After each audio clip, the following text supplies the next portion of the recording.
অন্যান্য আসামিদেরকে জিজ্ঞাসাবাদ করলে তাদের কাছ থেকে আমরা বেশ কিছু দেশীয় অস্ত্রশস্ত্র পাই। তারা এও জানায় যে তারা পল্লবী থানাধীন একটি বিভিন্ন ক্যাম্পের তাদের নিজস্ব মাদক স্পট আছে এবং তারা মাদকের ব্যবসাও করে।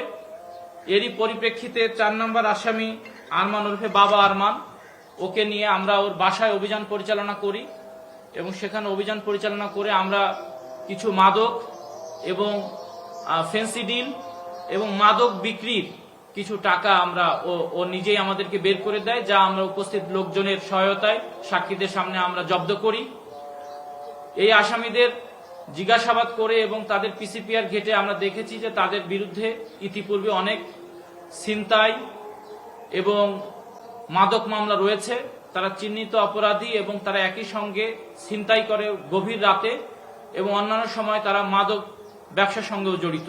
থানার অস্ত্রের সাথে এই ব্যক্তিগত যে লাইসেন্সকৃত অস্ত্র থানায় জমাকৃত সেটিও তারা লুট করে এবং সেই অস্ত্রগুলো বিভিন্ন হাত বদল হয়ে তার কাছে এসেছে এবং এই অস্ত্রগুলো দিয়েই তারা এ ধরনের ছিনতাই, ডাকাতি এবং মাদকের ব্যবসা